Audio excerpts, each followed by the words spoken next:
Hi guys, Peter Finch here down at the Quest Golf Academy and the next video in the Swing Quest series. If you are new to the channel, make sure you hit that like button, make sure you hit that subscribe button as well, and make sure you comment below and let me know what you think of everything that you see in today's video. The Swing Quest series of videos is when I take lessons that I've had down here at the Quest Golf Academy, put their learning experience into a video, what I've been coaching them, and then hopefully you can benefit in your own game. And today we're going to be looking at Andy. Now Andy was in here for a lesson today, but I just wanted to share some of his past videos as well because he is a long-term client, just to share with you his journey and the improvements that he's made, because today has really been a breakout year. He's managed to stay injury-free. He's already won 3 comps and he's slashed his handicap down from 17 all the way to 12.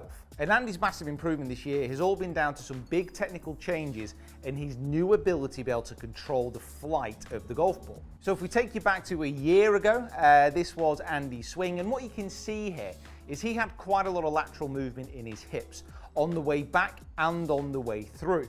Now what this meant is on the way back, as his hips started to move off to the right hand side, his upper body started to tilt a little bit off to the left, and then as he started to move through the ball, the hips started to go off to the left hand side as his upper body tilted backwards. Now with the slightly closed club face, which Andy still has, we've managed to actually work around that position.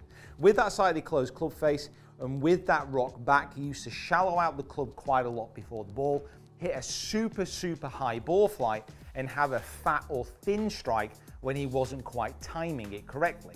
So the first thing that we did with Andy and what we really managed to control was how he was using his hips. And we used a really good drill for this to actually make sure that he wasn't swaying on the way back. And the drill that we use is a chair drill. Now, you can use other things apart from a chair, but it's a chair that we use with Andy. And here it is, just like magic. And what this drill allowed us to do with Andy was, as he was getting set up to the golf ball, we started this with the irons and we did move it up throughout the bag. He's basically put the chair opposite the right hip. So as he started to turn away, if he did sway and he did move back, his right hip would actually collide with the chair.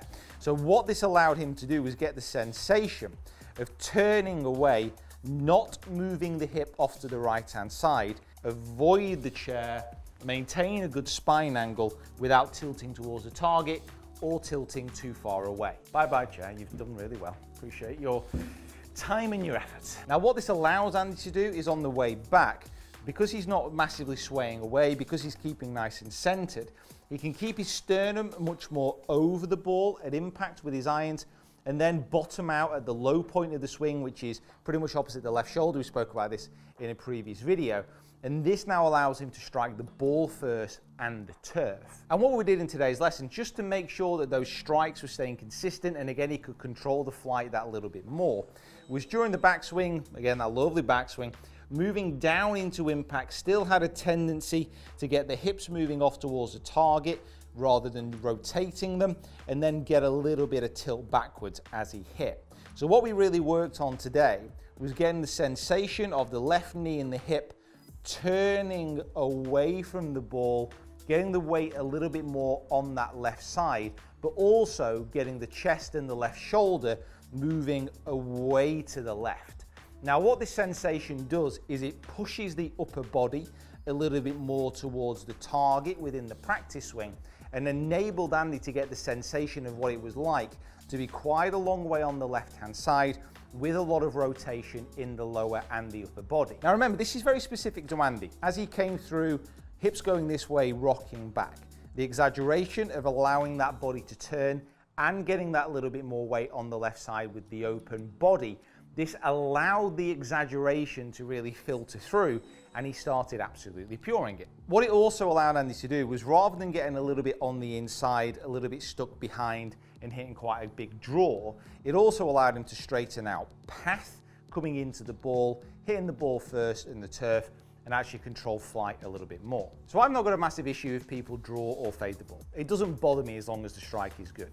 The only problem that we had with Andy, the strike being very clean and the ball flight being very high, because of that slide and that rock back, couldn't really fully control the flight of the shot.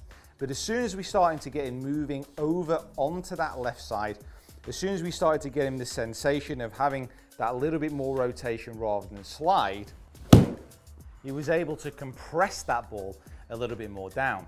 It's good again. Let's just start recording these. So Andy, really, really good work. Really happy with how you've been progressing this year.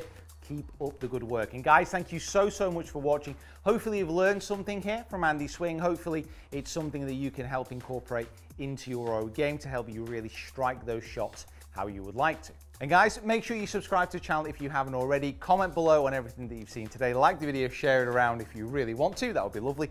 Follow me on my other social media as well, which is all linked in the description below, and is at Peter Finch Golf on Instagram, Twitter, and on Facebook as well. So guys, we'll see you down here next time.